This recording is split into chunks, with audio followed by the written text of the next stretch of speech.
because that would be grammatically incorrect.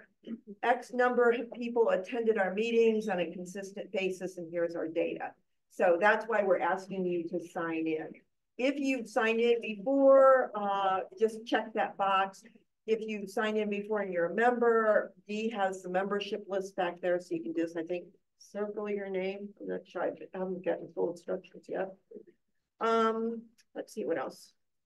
All right, so upcoming events. For those of you who are not like me and you are good with calendars, you can mark your calendar all through the end of the year. You've got the date set for March, April, May, June, July, the whole thing. And then just sneak previews.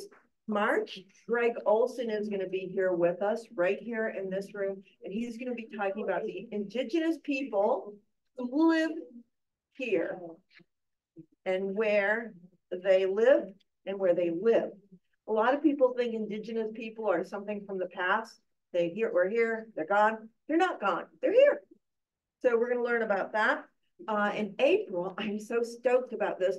Verna LeBoy, I'm like the biggest fangirl. I'm almost incoherent every time I talk to her because I'm like, oh.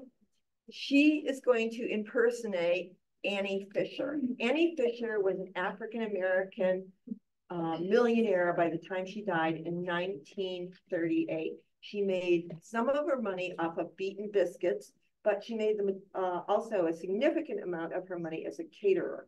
Nobody had an event in Columbia that Annie Fisher didn't cater. She owned 1,000 place settings. That is some serious money. Most restaurants want your dishes back in the kitchen because they only own a few place settings. So to own 1,000 place settings is a lot. So, okay. So we're going to be giving Movie Theaters Through Time tour, a free walking tour, and it's on March 16th. I know the presenter really well. She'll probably go off track a good bit, but it should be fun. And it's free. It starts at 10 a.m. She's going to be out of her jammies early that day. But so you can, it's free, but you need to make reservations so we know how many people are there. We're going to cut it off at, I think, 20, just so that it's a nice group. All right. Also, we want to encourage you to join one of the teams. The teams are where some of the work gets done. Some of the things that you see when you hop on our website, it means that somebody's put that information together. There's a lot of work that goes on behind the scenes. You do not even want to know some of that work. Dee does a lot of it. But the teams are advocacy.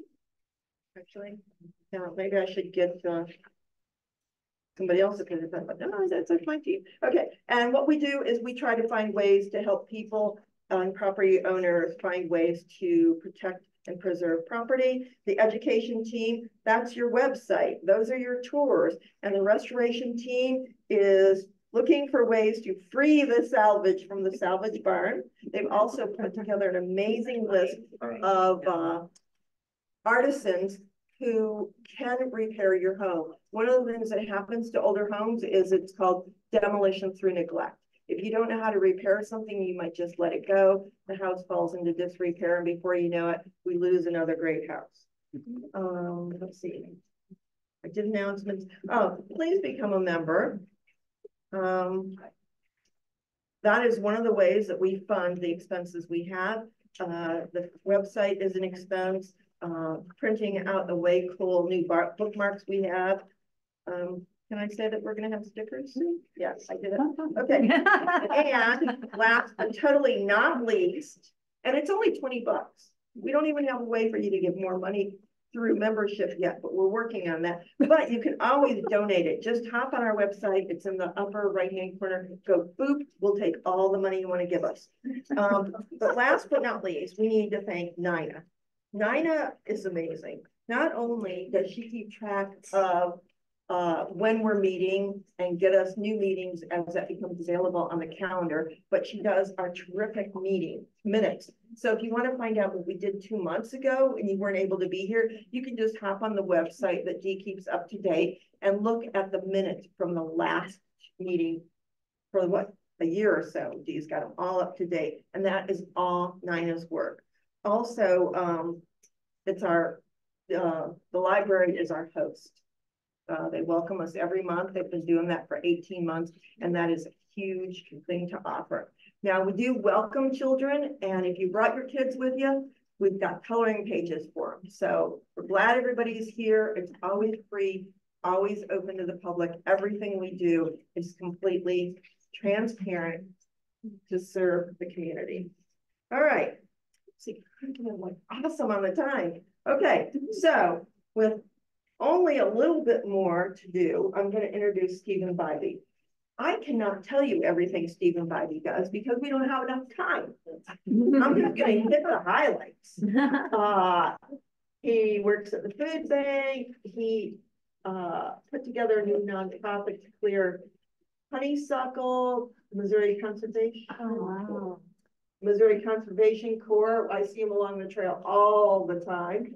He's also the chair of the Historic Preservation Commission, our government body that oversees the most notable properties program and reviews demolition permits and a number of other things.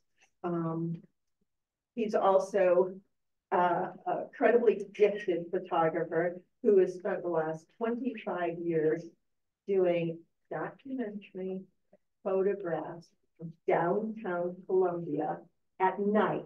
Now, if you're like me and you really want to be home at night eating popcorn or chocolate, whatever your vice is, you may not get out late at night to see the amazing reflections in snow or rain or whatever. But this guy has gotten out there and done that work. When I started, I didn't have kids. That helped. Ah, there you are.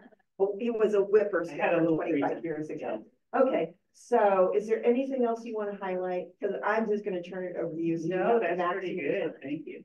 And just so you know, if you would please hold your questions down. I have the hardest time with that. I usually go, wait. We're going to bend the rules. We're really not that structured. But we're going to ask you to hold them until after his presentation. And we have 15 minutes for Q&A. Okay. So anything else I need to say for the good of the order? Anybody, board members, did I miss anything? Oh, I did miss one thing. So those are the teams: education, advocacy, and restoration. And if you have a project that we don't list on the back of the form, at the back of the program that we're doing, come to us anyway. Send us an email at CoMo preservation@gmail.com and suggest what you want to do. Our focus is on preserving the places and spaces we all love. So if you've got something you really want to do, we're going to support that. If you always want to do a photograph essay of fill in the blank, we're going to support that. We're here for you. So we're so new, we don't have, we're open. We're willing to take on somebody else's project for this. So yeah. There you go. Oh, and if you have an idea for a speaker, send an email. You know, we're you. We're you. We're not some outside organization. All right. All right. Oh, are we ready? Are we ready for this? And I left out something. I can't believe I left this out. I can't miss it. Bruce and Elena have worked on. No, I should not be saying this. That's okay. This is our first time doing it. We don't know what we're doing. You don't know. We've never done this before. We're going to celebrate 2 years in May. I've never known what I was doing. You may come out and you'll have nothing on the recording. Okay. Yeah, we're all in here pitching. It's like so, bumping it. Okay. None of you need to feel intimidated. Did you have the microphone like last time? I'm going to project. I've got a good projector voice. Because Diana could not be heard in the back. So. Yeah. If you can't hear me in the back, move closer. Right. If you can. I'm going to do my best to project. Can you hear it? Are we good back there? Bruce can hear it? I just want to say one more thing, is that Elena and Bruce have volunteered to videotape us so that those of you who love not to read, you want to not read, you want to look at the video. Hopefully we're going to have a video of tonight's presentation. No promise. But the fact is that they learned how to do it. They went and got the training. You know, you got to applaud that, right? Don't be intimidated. Zero of us knew what we were doing when we got into this thing. And there's been a lot of, what? as we've gone along, but we're still here. We still meet every month. And so join the party. But without any more chit chat, onward. All right. All right. Is there anybody out there that can't hear me? Anybody in the back that's having trouble hearing me? I work with large groups of volunteers a lot, so I can project pretty well. It does wear off in about 2 hours. I won't have a voice left, but that's all right. My wife probably appreciates that when I get home. So we're going to do a presentation. I do photos. I do a lot of volunteer work. I do historic research, but I am not an ace at slideshows. So I haven't put together a slideshow in years. So we're all learning something new tonight. This is great. So this is a show I put together called Columbia by Night. I started photographing Columbia around 1998. And I'll show you some of the first images I took of Columbia at night when I was just a student. And so we'll just kind of start here. So I've been photographing downtown Columbia since about 1998. Some of my earliest images do go back to about 96. I moved to Columbia in 1995. The areas that I focused on were 9th Street. I just kept coming back to the same places: Broadway, Hit Street, Cherry, Business Loop, Campus, Providence, sometimes over to Walnut Street. I lived on East Campus a lot, so it was very convenient to walk from home. When I started, it was all black and white film. There wasn't really digital yet, and that was a good thing. Having less to work with sometimes forces you to create a better product. It started as an artistic project in a couple photo classes, and it has evolved into a documentary project for a couple of reasons. One of those is that I've been doing it so long, some of the photographs have become archives or time capsules. Some of the photographs are of places that we don't have anymore, places that have been altered dramatically. This is a little grid I created for my website. I don't do fancy things like this very often. So of these photos, the Heidelberg has since burned and been rebuilt. The KOPN office has moved out west and the neon's gone. Quentin's, I'm pretty sure, is changed or been demolished and rebuilt. Gosh, Lowry Mall, where the old Missouri bookstore used to be, has radically changed. The bullpen's gone. The Peking neon is gone. Wynn's Cafe neon has, I think, moved down the street. This laundromat that used to be on Paris is gone. Diner's still there, in a different place than when I started, but it's still steadfast. My own background and experience, and I really don't have a lot of academic experience in photography. I started out as an English major at Westminster, and I didn't realize it at the time, but learning writing, learning essay writing, especially from some of the professors there, was an incredibly useful skill. I did some volunteer work for the Forest Service down in Southern Colorado. I came back to Columbia, and I wasn't quite sure that's where I wanted to be, but I was, and I didn't have air conditioning. I didn't have a lot going on, so I had a lot of free time, you know, in the mid to late 90s. I had time to go out and walk the streets. Downtown Columbia was pretty comfortable, especially in the summer. It was laid back. There wasn't a lot of traffic. There wasn't a lot of residential development yet. Easy to walk around and photograph. I jumped into classes at the art department and at Columbia College, both MU and Columbia College. So my professors at these two institutions were Oliver Schuchard at MU and Ed Collings at Columbia College. And they both had, you know, a kind of a traditional approach to photography. One of the things that Schuchard always instilled in us was pre-visualization. So one of the things I was doing on these walks was I was kind of mentally and visually cataloging things as I walked through downtown. And eventually, after passing the same thing 100 times, you know, I came back to photograph it. The photo was ready, the image was ready. And that was one of the things that Oliver Schuchard continually kind of preached in our classes. And it's something you learn not by reading, or you learn it by doing. So I started this project on downtown Columbia. It was about 1998. I had a photography class with Oliver Schuchard, and he said, you need a project, and we're going to make a book. So I still have the book. everybody had different things. I had a schedule that didn't allow me a lot of daytime, but it allowed me time at night. So I would go downtown, wander the streets, find things to photograph. I started kind of falling in love with the way things looked at night, especially in the 90s when Columbia was still kind of gritty and maybe a little underdeveloped, and there were a lot of locally owned businesses up and down 9th Street. So some of my professional experience, I did work as a photographer at Rec Services at MU, publications photographer. I also taught at the old MSA GTC Craft Studio when it was still in Brady. I had a gallery with some friends. We were up above Puckett's on Broadway for about a year. I worked for MU Healthcare. I worked for Access Arts as an instructor. And I've been a wedding photographer, and sometimes I still get roped into photographing weddings. I also do a lot of volunteering, and a lot of my photography now is for the groups I volunteer for. So for Boone History and Culture Center, for the Food Bank for Central Missouri, for Historic Preservation Commission, for Access Arts for True False. So in a couple days, I'll be turning around and volunteering 40 or 50 hours for the film festival. Right now, I'm the project director for Missouri Conservation Corps that Diana was talking about.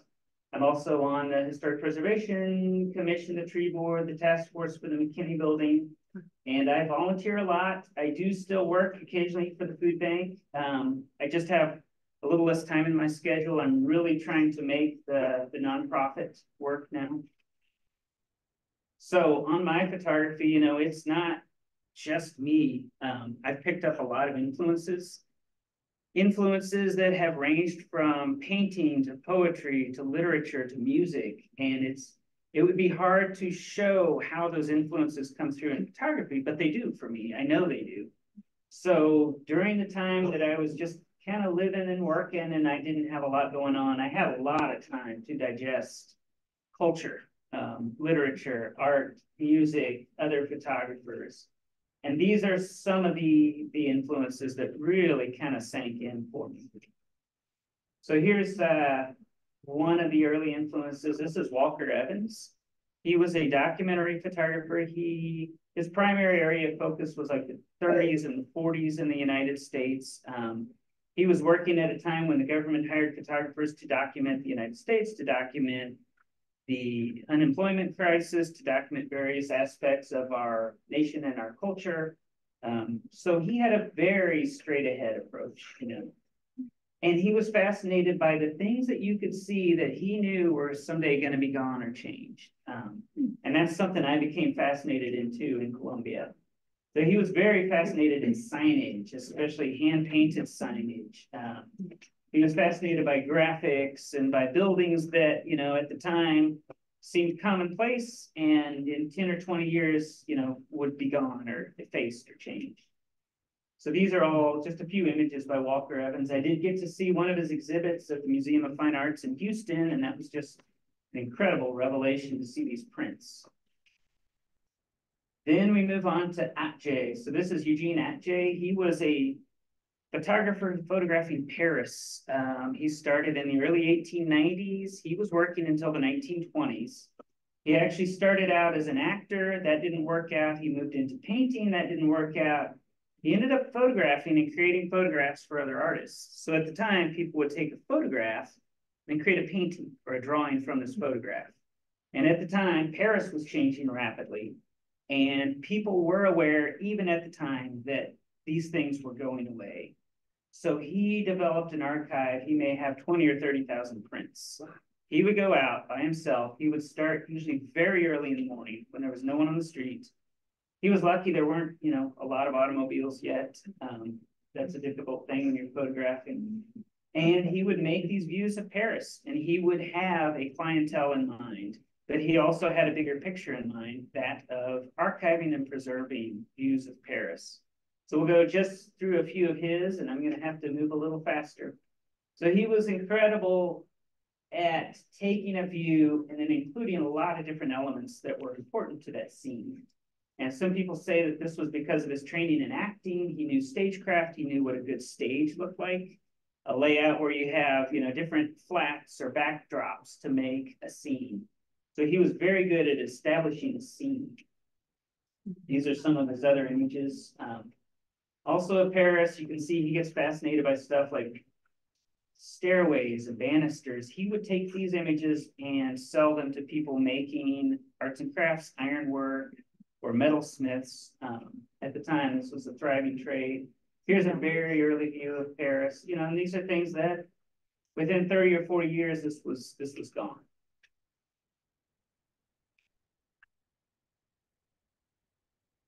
Here's Andre Kertész. He was another of my influences. He was a street photographer born in Hungary. This is something I studied when I was over at Columbia College. I was fascinated by his work. He had a very simple, straight-ahead approach. He's one of the first people we could call a street photographer. He was one of the first people to take a small 35mm camera instead of standing behind a camera on a tripod, which really changed the way you look at things. He came to the United States. He created a lot of views of New York City in the, I think, the 40s and 50s. Here's a few images from Versailles. It was hard for me to find any that were really good when projected. Versailles was working at about the same time as Kertész, a little later than Atget, and he was also working in Paris and in Europe. He was one of the first also creating night views with the camera. And this would have been difficult then because you would have had a camera on a tripod for minutes and minutes or maybe an hour to capture the view because of the early film. Some of his images are very theatrical too. Now this one is, Matt probably knows where this is from. This is from Boone County Historical Society. It has an incredible online digitized archive of early glass plate and later negatives from photographers who practiced in Columbia. When you go to the archives, you can search by name, last name, street address. I looked up street photos. I found a couple in Columbia. So this is Jefferson. At the time, it was probably a high school. This is a view that you usually don't see. Usually you see it driving by on Rogers or Worley. And you can tell it's a night photo. There's a trail of car lights going by near the sidewalk level there. And here's an early photo. I think this is down on the business loop at night. Brian Flanagan found this when I was volunteering there one time. And there were a series of these taken on the business loop. We don't know what the purpose was, but there were a series of views of the business loop. I'm guessing from the automobiles, probably what, early 50s, mid 1950s. So there is precedent in Columbia for night photography. It's hard, you know, if you look to those, what, 20, 30,000 digitized archived images at Boone Historical, it's hard to find more than a handful right now. But I'm sure somebody was taking photos at night. This is something we might just kind of breeze through. This is my artist statement for the show I had at Columbia College. So when I started this project, you know, I didn't think this would be a body of work that would just keep going. I did it for an artistic purpose. At the time when I was taking photography at Columbia College and at MU, I was into art, you know, I was into artistic views. So I would use a camera, I would use a tripod, I would use a film that was very controlled. I was after a very certain image. I did not initially think that, you know, I was documenting. I was trying to create art at the time. Some of the views I took back in the early, you know, mid 90s have turned into something that is archival now because everything has changed. You know, things have changed and disappeared.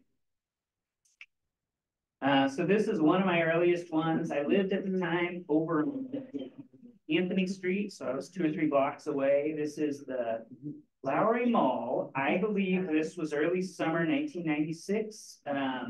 Jesse Hall was under a big facelift at the time.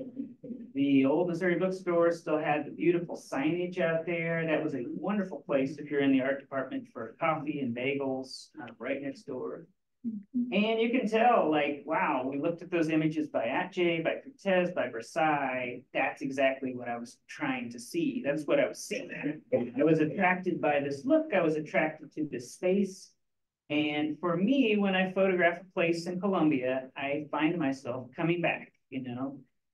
year after year or season after season to try and capture it as time goes by. So this is a Lowry Mall, became a place I just kind of kept coming back to. It was beautifully designed, you know, and this photograph at night with kind of the glaze, the rain on the bricks really shows that off. This is also Lowry Mall, so these are the library windows reflected in a puddle near a little drain that was out there. This is all changed. I think it was Paul Jackson did the big mosaic there, and that changed that little spot. So, this is 9th Street, and this was another place, like, I kept being drawn back to this spot. This street, these storefronts, especially that neon sign, that just fascinated me. I'd love to find out where that thing went, if anybody knows. So I would come here, you know, and I would walk past this dozens of times, hundreds of times, going to art class, going to places downtown.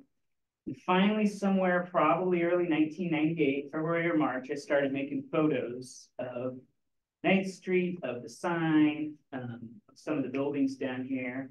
And so this is 2 images, and this is where my slideshow ineptitude really shows through. So the one on the left is at night on a tripod with some people walking down 9th Street. The one on the right is the one I finally honed in on as probably my best image of the neon at the time. Once again, you know, I'm utilizing the weather to make the image look a little better or enhance it. But for me, 9th Street was one of those places I just kept returning to. Here's Quentin's on a busy night. This was probably autumn of 1998. So here's another one. Wow. It took a long time to find this spot, this corner, this night, this angle. I tried to photograph the Heidelberg from the front. It just didn't work. Inside, I would take some photos. My friends were in there. That didn't work. Finally, I found the spot, which for me kind of encapsulated everything I wanted to capture of the Heidelberg. So for me, this is another time capsule. I'm thinking this was December or January, either 2000 or 2001. As you know, the Heidelberg burnt down some years later and was rebuilt. It's gloriously rebuilt. It looks the same inside, but this has changed. This is different. Osama's moved down the street and then became Coffee Zone. A lot changed right here. Here's the neon that was outside Glenn's when it was still on the corner of Cherry and 9th. You can't see it in this rendition, but the upper shop windows up there have the names of some of the businesses that used to be up there. So the Missouri Press Clipping Bureau is on one of those windows up there. I do have a couple lighter versions of this. I've been toying with the way I reproduce it. But for me, you know, I really went kind of also latched onto the neons in downtown Columbia. I photographed a lot of them. I photographed them in black and white and in color. We'll see a few of the color images tonight if I have time. So here's Shakespeare's through the window. I was pretty shy at first about photographing people. You know, I really didn't do that back in the 90s. I knew these 2 people. That was Kim Sherman and is it Corey Cottrell or Casey Cottrell? They both worked at Shakespeare's. They were both great people. They were both playing pinball there in the window when I was walking by with the camera. And it was one of those things, the lighting just worked out. They were just faintly illuminated on the inside. The neon sign was right there. You know, you could tell it was Shakespeare's. So I slowly started integrating people into some of my scenes, but it wasn't without reservations. Here's Missouri Theater. Once again, this is one where I've toyed a little bit. This is a darker rendition than my printed version. But I knew that anything with a graphic like that wasn't going to last long. You know, that font was so vintage. That was so beautiful. And once again, with the snow, it really helped illuminate some of that stuff up there that would have been lost with on a regular night. Tony's Pizza. This is one I've actually never looked at, never shown. So this is the first night I've even tried to look at this. You can see way down there, down the street, the little sign of First National Bank way down there. And that's something that shows up a lot in my early downtown Columbia photos is that sign. Here's a couple images again. Maybe I shouldn't have stuck them on the same slide. So we're back to Lowry Mall. This is a little later. The dome had been redone. I just had a different view. Here's the bullpen, probably October of 1999. At the time, I had a 1974 Dodge Dart, so that is the bullpen reflected on the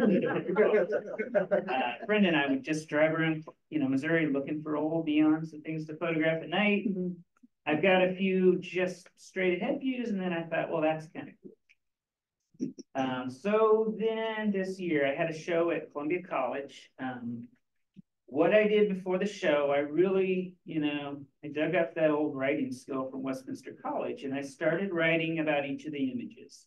So I had 17 prints in the show. Each day for about 17 days before the opening, I put a post on Facebook about the image, and I didn't know what I was going to write about until I sat down. So I would usually sit down at like 6:30 in the morning and just start writing. This was kind of one of the high watermark writings for me. This integrates a little bit of history of the building, a little bit of my own experience of the building. I'm going to read through this one. And if we have to, we'll really speed through some of the slides. So in 1999, this neon sign advertising Glenn's Cafe was still firmly attached to the southeast corner of the Ballinger building on the corner of 9th and Cherry. For some reason, I wasn't as fascinated by the sign as I was by the neon on the Peking restaurant, so I don't have any other photos from this any earlier than 1999. Below the sign is the piece of graffiti that was also there for years before I photographed it, the white painted bricks, the barred basement window opening to the sidewalk, and the tree that cast a fantastic shadow in the long rays of autumn sun and in the less distinct light of a street lamp on the other side of Cherry. In one of these groups of paired windows on the second floor, the viewer can faintly discern the painted signage of the Missouri Press Clipping Bureau. I remember becoming interested in documenting this corner of Columbia in late 1999 and early 2000, but it was hard to find a night without parked cars blocking the view. This image was taken in late December 1999 during winter break, when downtown was a little less busy and the 2 or 3 parking spots on this stretch of Cherry Street were unoccupied. I've encountered several theories regarding the correct nomenclature for this beautiful corner building: the Troxel building, the Ballinger building, the J. Lewis Crum building, and the Parament building. My use of Ballinger comes from research performed by architectural historian Deb Shields. The G.F. Troxel Furniture Store was the first tenant after construction in 1892. But for me, the most interesting and enigmatic tenant to ever occupy this corner of downtown Columbia was Rene Boutel, a distiller and candy maker from France who immigrated to the United States. We know that Mr. Boutel was born in Paris in 1844. He spent some time perfecting his trade in New York City with a focus on licorice making, and then he owned a business in Toledo, Ohio, where he worked as a distiller. I have found research suggesting that Mr. Boutel owned a business in St. Louis with his wife, Selena. Rene making and selling confection, Selena selling perfume and boutique items for women. By 1877, Boutel was running a soda bottling operation on this site, utilizing the free-flowing spring waters on site to create and bottle a range of ginger ales, birch beers, and champagne ciders. Rene Boutel died in 1904 and is buried in St. Louis's Calvary Cemetery. Research on Rene Boutel and his Columbia-based bottling concern is hard to find, and I have never encountered any city directory listings, newspaper items, or advertisements for his business. In 2003, a renovation was started on this building that has yielded a historically accurate and architecturally relevant corner of downtown Columbia. And I guess that was John and Tanner Ott who did that renovation. So one thing has changed. I have found an ad for Mr. Boutel. This is from a Columbia newspaper. I think this was about 1888 or 1889. So he was running this business down in the basement of that building, and he was using a spring that, according to Tanner Ott, still flows. They pipe it out of the building and down into a drain. So at the time, he was using this spring water to create all of his concoctions down there. But for me, he's kind of one of those fascinating unsung history topics of Columbia that we probably have a lot of. At some point, I started doing more indoor night photography. So the photo on the left was a jazz party in somebody's basement. Photo on the right was one of the shows out at Murray's. Once again, I didn't do a whole lot of this. That was a whole different range of skill sets that you had to utilize for this kind of photography. Here is the old Osco Drug, another place. And I walked by there every night on my way home. That place had everything. Yeah. And for me, the signage was meaningful since I was a photographer, and especially now that you can't do that anywhere, especially not in Columbia. So we're just gonna go through some images. I'm not gonna talk a lot. I'm watching the clock. Here's Ron's Country Boy. This was Rick's, which at one time was Otto's, which another time was at Cornerstone. Freeze's right after they had taken the sign down. I guess it was out of business. This was probably about 2000 or 2001. I'm pretty sure this car wash isn't there anymore. This is the College Avenue car wash. It was a great place to get your car washed and cheap. So here's something I don't do much of. This is Gerb's before the big facelift. This is actually a stitch together. So I think there's 4 different photos here. I don't do a lot of that. That's difficult. It takes a lot of memory and a lot of Photoshop. And this one, if you look closely, you can see the stitches, which for me is part of the appeal of a big image like this. I'm really drawn to panoramic images. I'm really drawn to historic panoramics where you see the whole town or, the entire, whatever it was, the entire building. So this was Gerb's. I'm guessing this was somewhere between 2012 and 2014. You don't have the drive-in movie theater that used to be there. No, but I found advertisements from it. I know they had an indoor and yeah. So once again, this is a spot I became fascinated with because of the curvature, because of the light, because of the alleyway. So there's some of these places in Columbia I just keep coming back to. Here's the Parkway over here by the library, a place I used to walk by every night. This is down on Cherry Street. Here is the back of the Stevens building where they used to have pasta factory. Ragtag, so we'll see 2 different views of that. So here's Ragtag in the summer night. Same building on a snowy winter night. This was another one, man. I loved going down there to photograph. This was early. The Jazz Series office was still down there. There were still some trees on the street. I think those are all gone now. But for me, this is a scene. There's so much going on here. So here was the Heidelberg after the rebuild. And this was also something I didn't do a lot of. This was a new camera and a new lens that allowed me to hand hold at night. So this was the kind of scene I wouldn't have been doing 10 years before this. This is Ewers, it's now Plaza, so all of this has changed too. This is a view from that big tall parking garage across downtown. The quad before the trees were gone. This was probably 2002 right here. So yeah, that's radically different now. The trees will grow back, but it'll be 80 or 90 years before you have the same structure there. Another favorite spot that I used to love to photograph from, those parking garages, give us that great bird's eye view. This is the Niedermeyer next to the James, which is gone now. Early on, that was an Elks Club. It's been a few different things. I don't know if I knew that was disappearing, but I was fascinated by these old structures downtown. And I think I did have an inkling that, something like that can't last forever. Here it is again on a winter night with the old bus station still down there. Same corner again. Like I said, once I found a view, I really became fascinated with it. Here's the Wabash on a cold winter night.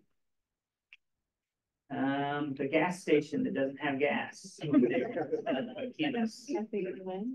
It's the one over what is that, Locust and Hit, maybe? Here's the same corner from another parking garage. When I first photographed this, I think in '96, that was a grocery store. Bambino's was over there. This was pretty lively down here. It has really changed since then. So this was one where, man, the weather really paid off. This was the middle of the blizzard in 2011, the February 1st or 2nd blizzard. It was 20 inches. So it's probably the height of it. I couldn't drive, so I walked from my house down here to get some photos. Here's the Missouri Theater again after the renovation during True False. So I've been doing volunteer photography for them. Every once in a while, I get something during the festival that I can keep as my own too. And this was one that seemed like a nice moment, an iconic moment. Since then, they have closed the street during the festival, so you won't get all this movement, traffic, and lighting. This was Lucy's Cafe through one of the windows. Short Street, the pavers on Short Street, and that was another one where I think I knew something was going to be developed down there. I didn't know Short Street would disappear and all those pavers would get moved off. But I was fascinated by the pavers. I finally found the right night for them. The Asian market down Cherry, Chong's, and it had some different names. Once again, fascinated by the curvature of this building, the block glass windows. But here's the laundromat on Paris, and that is also in the back as a printed version. That's one, gosh, you know, I was almost lucky. I mean, a week later, all this was gone, the signage was gone, the business was closed. So I was able to capture it. I stood out in the street with a film camera. This was probably about 2001 or 2002. Made some photos in the middle of Paris there at night. Very happy I did that. KOPN, before they moved. This was also during that snowy winter of 2011. Yeah. Once again, I wasn't expecting someone to walk right through the frame, but they kind of made the image. I was glad they did. You could tell she had a stocking cap on, and it just kind of brought something to it. Office Depot, that's since changed. And then once again, way up there in the corner, you see that First National Bank sign. That was something I saw so many times coming up and down Broadway in those years. Here's so what I did, I stood in the middle of the intersection and took a view down each street that night. I think I've got two of them in the show. So this is looking north up towards the courthouse, and then this is looking east up towards 9th Street. The diner, once again. Just a really plain view of the back end of the Missouri Theater with the little stage entrance back there. Not a stage entrance. I don't think that's the stage entrance. Okay, what is it? I think that's where.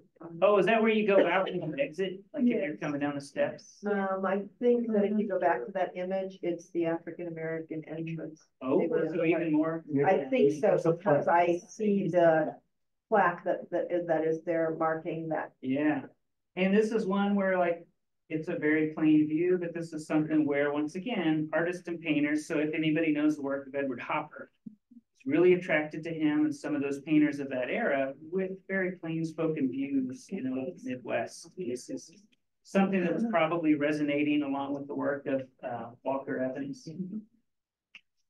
Here's one. Lucy's on the left, and then the steps up to the Niedermeyer on the right. I was just fascinated by that curvature there. These are kind of some poetic views taken in my neighborhood. Kind of little like haiku moments. I don't do many of those either, but every once in a while I get in that mood. Same here. This is a drainage grate downtown. So this was taken, and I have a better version in color. This is through the back windows of Luch's. Yeah, where they don't like you to bring cameras in. At the time, they had windows wide open. There were no blinds. So I just snuck up there one night in the alleyway and took a few photos through the back. Here's the bullpen in color. So I think this is the beginning of a few color images. Some of these I've never printed, never showed. So we'll just kind of breeze through these. These are taken on slide film, most of them in the late 90s. Arrowhead, wall and neon was still lit. Once again, probably months later, neon was off, never coming back. Here is the view of what would have been the old Highway 40. Here's a couple views. So Ernie's on the left through the window. Buffalo Hotel down in Buffalo, Missouri, also gone now. I was starting to do a lot of road trips at that time, you can't tell. Cottonwood Motel, somewhere out in Illinois at night. Lay's Motor Lodge over near Kingdom City. This is one, I didn't do much of this, but we lit it up at night with some flashes. Kevin, you might have been there. I don't remember. You or Bryson were there. I wouldn't have done that by myself. Here was one, man, I drove past this so many times. This was Marshall Junction. This was really close to where my parents lived. At the time, I was driving back and forth to Columbia. I would take the old back roads. This was a functioning grocery and service station. So on the right, you had the grocery store with Dorothy running the grocery store. On the left, in that warmly lit little room, you had Mr. Cunningham running the gas station. This was there, gosh, they were running that until the early 2000s. So I just happened by, I'd seen this a million times, and finally I said, I need to stop and get a photo of that before it's gone. Diner on the left before they moved across Providence, and a liquor store on Route 66 down near Lebanon somewhere.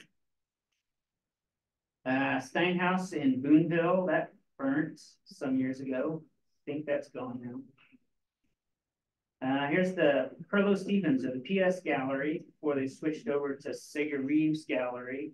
This was right after that space opened, so I was just enamored in this view. And once again, I've never looked at this. I've never seen this. I've never shown this. This is the first time I scanned it, and you guys are seeing it for the first time. Gosh, I think that's over on Walnut. This was a laundry over right off of Garth in the business loop. A lot of night photographers love photographing laundromats, you know, along with like cafes and gas stations. It's just one of those things, they leave the lights on all night. So what are you gonna do? Here's another building I'm fascinated with over on 8th, right across from City Hall. The telephone company building over there. That tattoo parlor, man.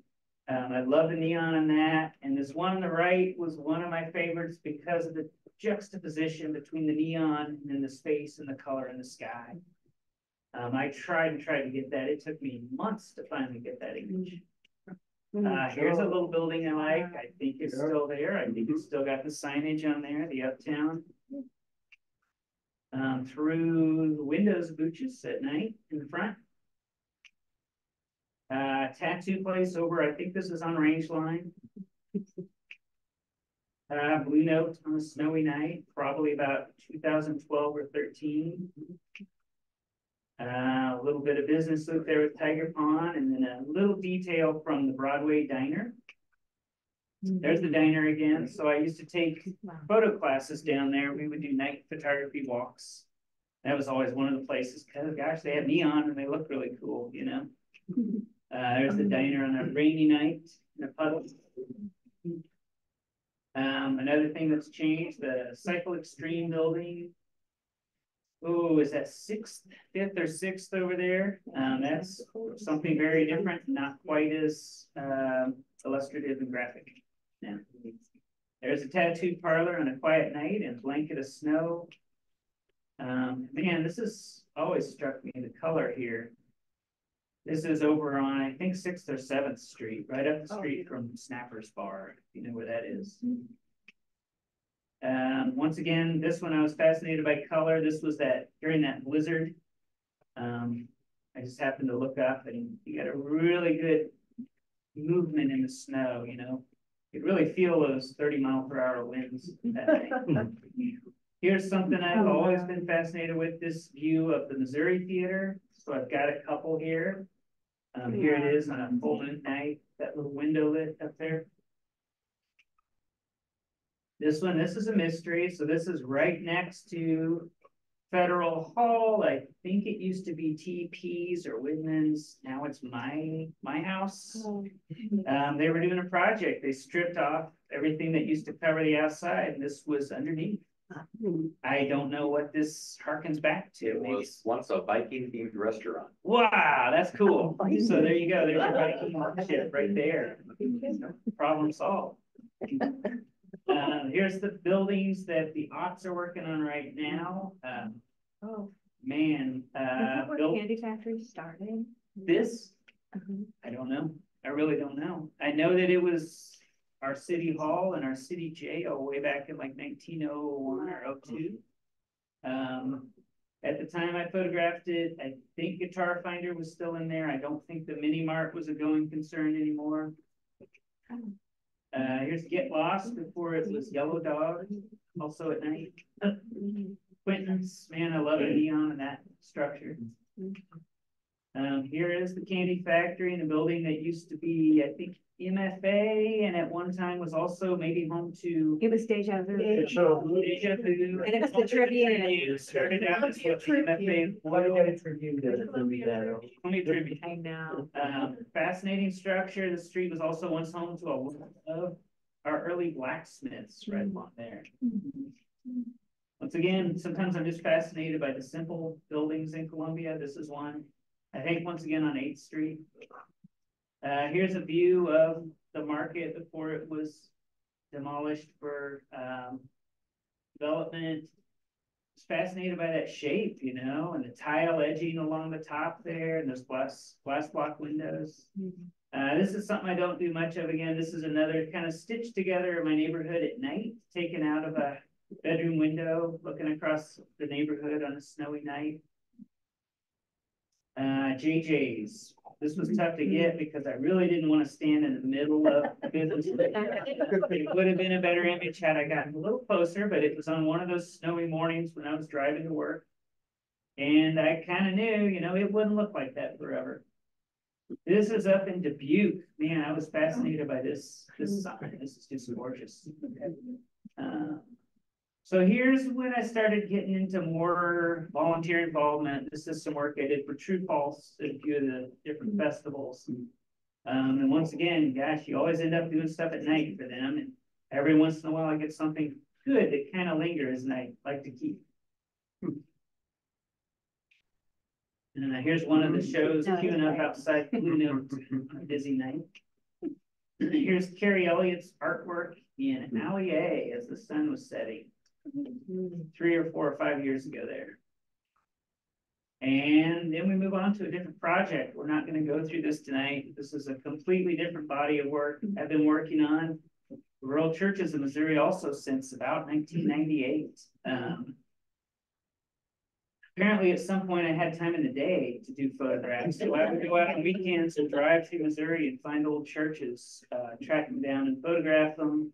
I probably have photographed between 150 to 200 churches in Missouri. Wow. Here's just a few of the images. But yeah, that was something I haven't had time to do as much of that. That is a lot of driving, a lot of travel, and a lot of consulting old maps to find these.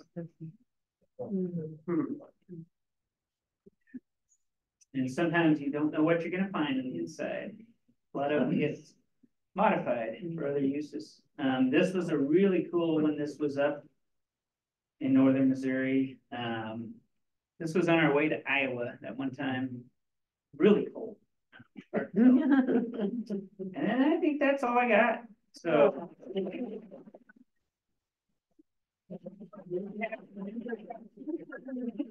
Okay, I don't want to take a lot of time for questions, but if we got them, go for it. No, yeah, let's do that. So we've got 15 minutes for Q&A, and I'll just tell you what we're going to do after that is we're going to have some like social time. We've got loads of snacks. And so that's an opportunity to get to know each other. And if you have a question or there's something you want to talk to somebody about, all of our board members are here tonight. Elena, hold it. Yeah. Okay. So Elena right here up front, she is the person who is in charge of the salvage crew, getting that together.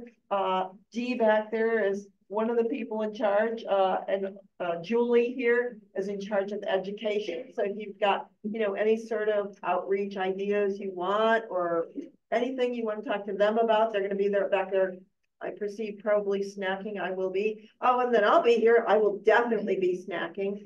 Oh, and Melissa is our unsung hero. She does basically our events for us. So she gets our snacks. She's planning our May event. We always celebrate our anniversary. This will be the second one in a row. This will be 2 in May.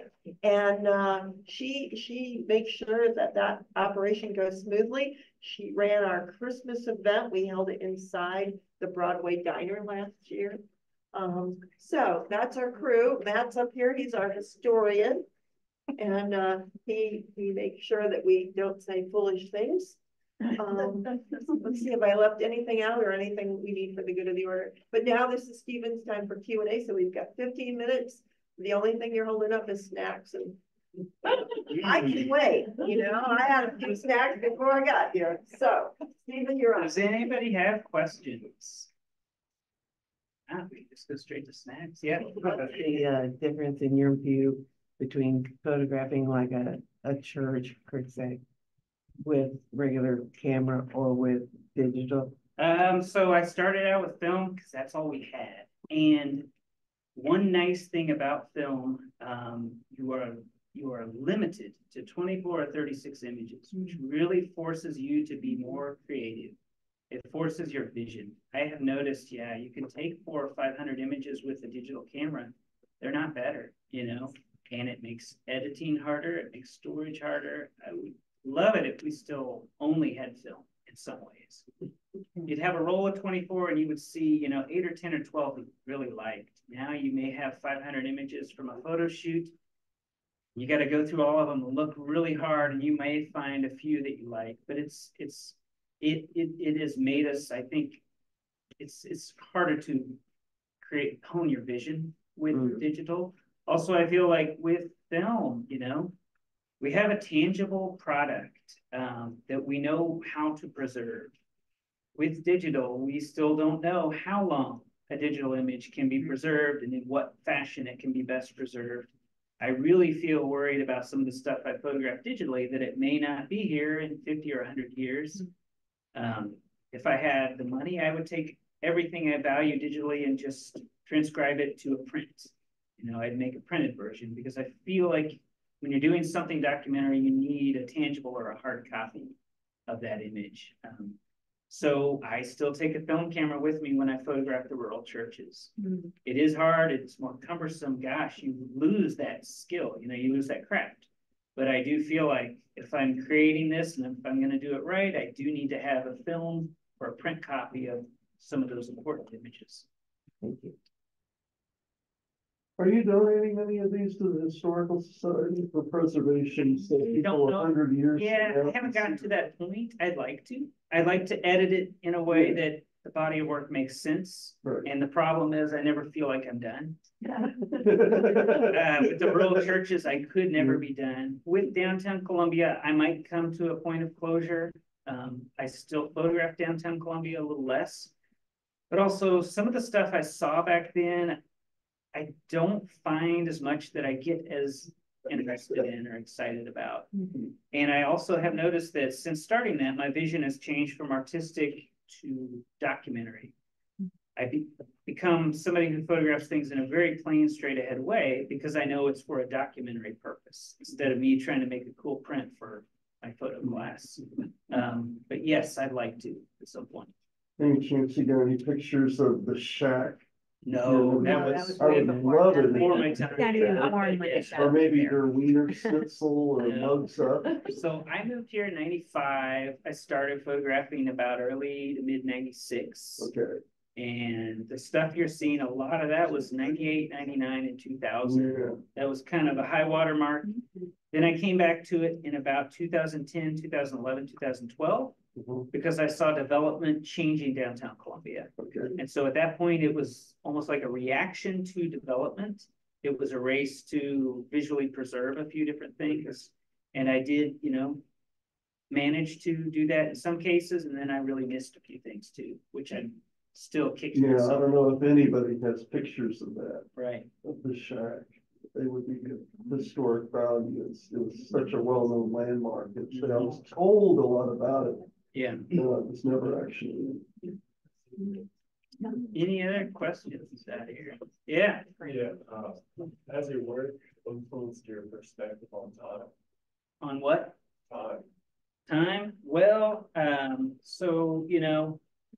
now I'm conscious of when I photograph something, it could change, it could be gone. When I started, I wasn't aware of what time would do to, say, a building or a street downtown or the way things looked. Now I'm a lot more aware of that. And so a lot of my photographs are efforts to preserve because I know what time can do, what politics and development and other forces can bring.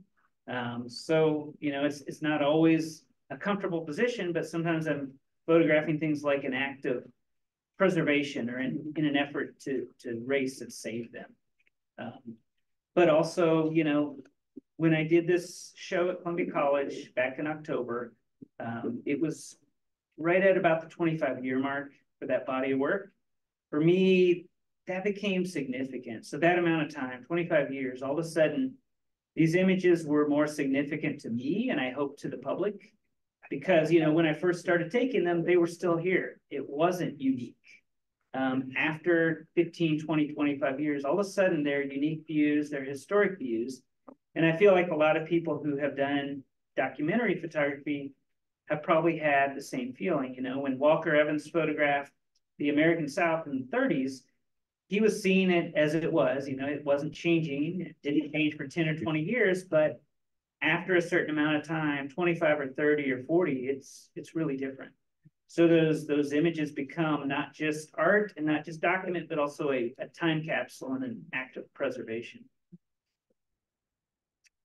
Have you ever tried to match exact location to previous photographs? Yeah, so sometimes, I'll photograph things and they'll change and then I'll come back and try to rephotograph it. It's difficult to do, but sometimes, you don't want to see the second because there's so much less there, or it's so less visual, it's so less historic, it's so less interesting. But yeah, I have done that. How do you organize your photographs?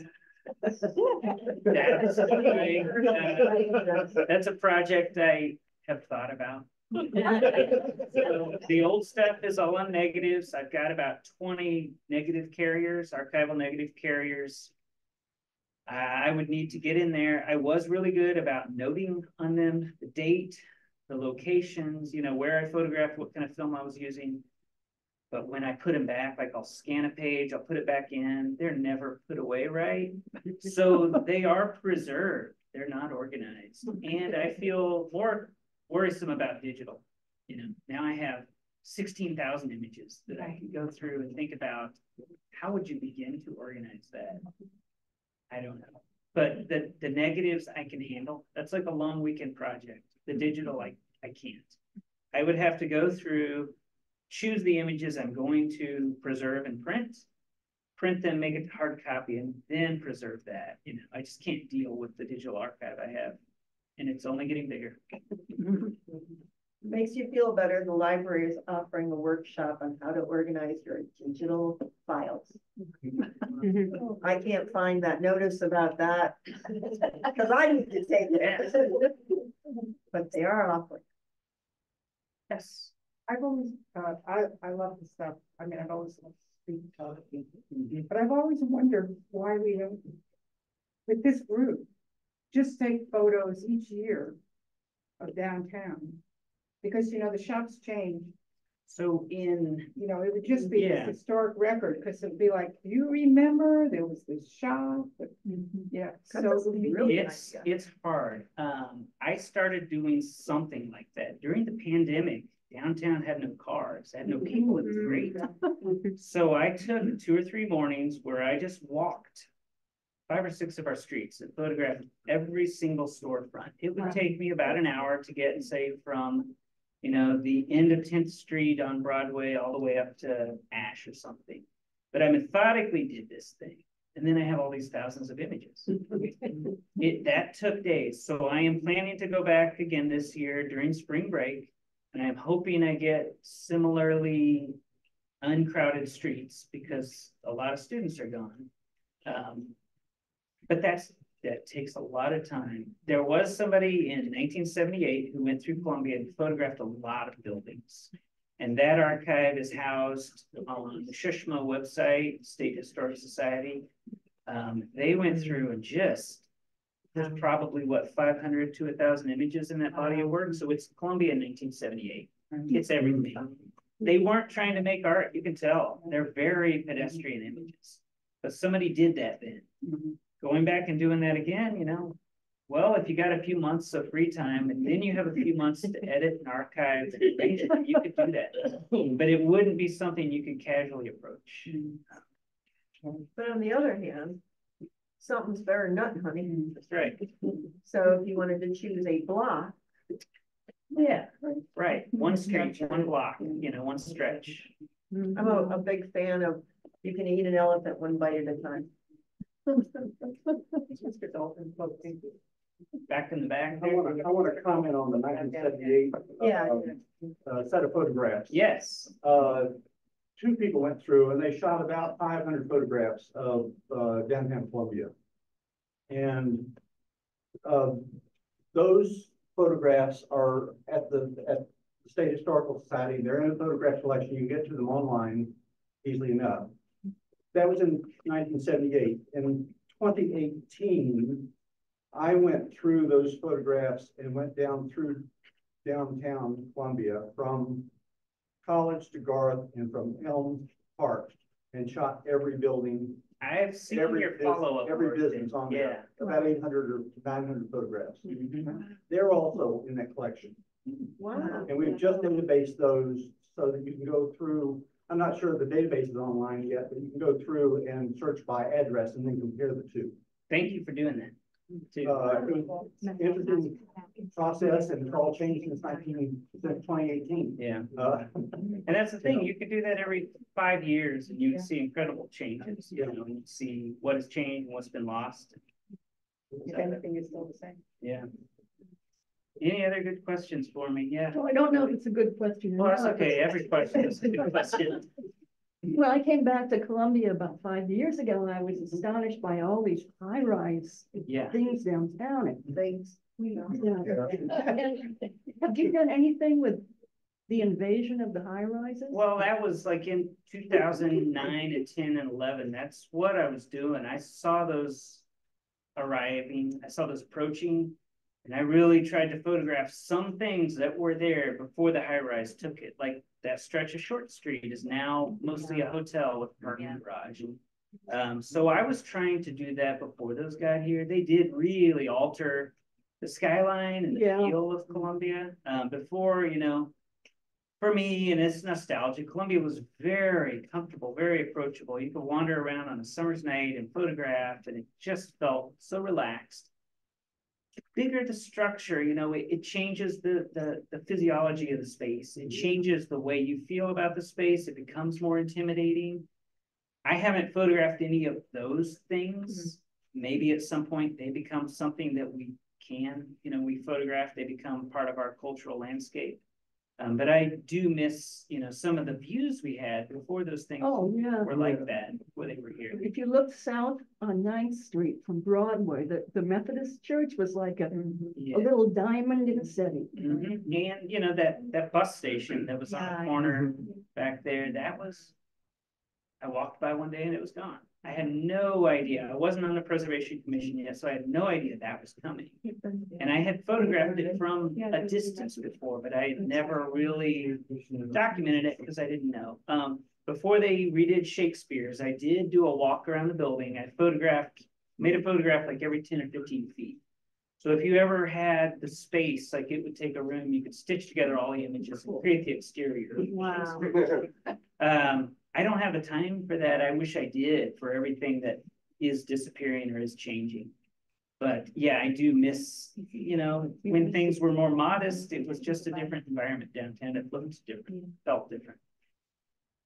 Was there, at the time when you were doing the photographing, did you think at that time that you were gonna miss a lot of things were gonna be gone at that time? Not in the 90s, Yeah, I didn't think that. I was just making art. I really liked the way downtown looked. Starting about 2009 or 2010, I started having that viewpoint. I started thinking, this is gonna look different soon, you know? Well, you know, I was on the Preservation Commission about that time. And it was amazing to me how many people didn't really care. They didn't know about it or whatever. And then all of a sudden, bam, it was like, oh, It was really what's rapid. that? Oh, I don't know if I like that or not. It was really interesting. Is there a question over here? I heard. Oh, you mentioned laundromats. And Yeah. I lived here between 85 and 90 and then came back 2012. But anyway, there used to be, it's part of Shakespeare's now. Yeah, the There used to be the laundry. laundromat right Yeah. behind, to the west of. I never got Shakespeare. photos of it while it was still a laundromat, but I Oh. remember it being there. Uh-huh. And I remember friends talking about going there to do their laundry. Yeah. But yeah, I know what you're talking about. Yeah. And that's the thing, like, you know, for a while there, after they closed the one on Paris and then they closed another one, we had no laundromats at a time. There was a time when we had no washer and dryer in our house. It was hard, you were hard pressed in Columbia to find one. I think a few have come back, but at a time there was kind of a laundromat desert. Yeah. Is it harder to photograph buildings when you have multiple stories, like these multi-story student apartment complexes now? Yeah, I mean, versus the shorter one? You know, you struggle, a lot of documentary It's like you're in photographers. a canyon or something. Yeah, they don't skew. They don't want Yeah. to skew architectural lines. So you're either limited to a very small area or you have to skew and show the whole thing. And then you kind of leave the realm of a true document of that structure. That may be another reason why I don't approach them, you know. Right. Well, I'm sorry. Let's take one more question and then I'm gonna just warn you that we're gonna take a break. And Stephen, you're gonna stay for snacks? Sure. Stephen will stay for snacks, Yay, so Stephen. feel free to snap and chat with Stephen. And so one more question. Okay, yeah, I came in kind of late, so you might have. No, that's all right. Before I got here, but did you get any of the, was it called the Regency? What was it before it was the Broadway Hotel? That old, was it Oh, Regency or- down right on Broadway. It was built as a Ramada Inn, I think. It was a Yeah. lot of fire. I don't think I ever I don't had. remember what the old name But then was. it was the Regency. Yeah, okay, not sure about that. I don't think I ever did. All right, so let me just remind you of a few things about our website. First of all, our website is where we put notices about upcoming meetings. So if you're the kind of person like me and you're a patient, you want to know what the upcoming meeting topics are, visit the website. Also, remember that Dennis is working hard at keeping our calendar up to date. And our calendar is not just filled with what we do, but what any historic related event in the area is doing. So the library, the State Historic Society, Boone County History and Culture Center, they're one of our partners. We put their events on our calendar because I don't know how many times you go, yeah, gummit, I would have gone to that. Well, now you can check out our calendar, put it on your calendar. Let's see, is there anything else I should be talking about with the website? Oh, free tours besides the historic movie theater tour. There'll be other tours coming online soon. We've got some people that are very interested. If there's some tour that you really want to lead or research or have done, please come and visit with Dee and Julie and we'll figure out a way to cook up a plan. Anything else? Am I leaving out anything, Elena? Julie? Matt, did I miss anything? All right, this is definitely a team effort. None of this would happen if all the board members didn't work hard. I was gonna say our patooties to the bone, but I don't know what a patootie is. But anyway, so please stay, enjoy snacks. Please sign up on for our mailing list. Oh, and you can sign up online for our mailing list so we can keep you up to date. Anything else for the good of the order? All right, it's next time.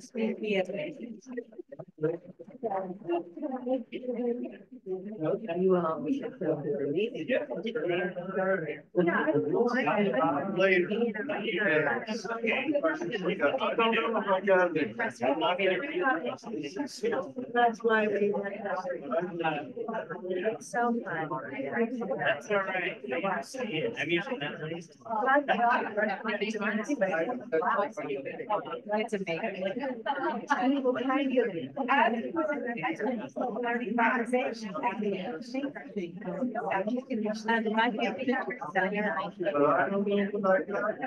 And I love it when I came out. Yeah.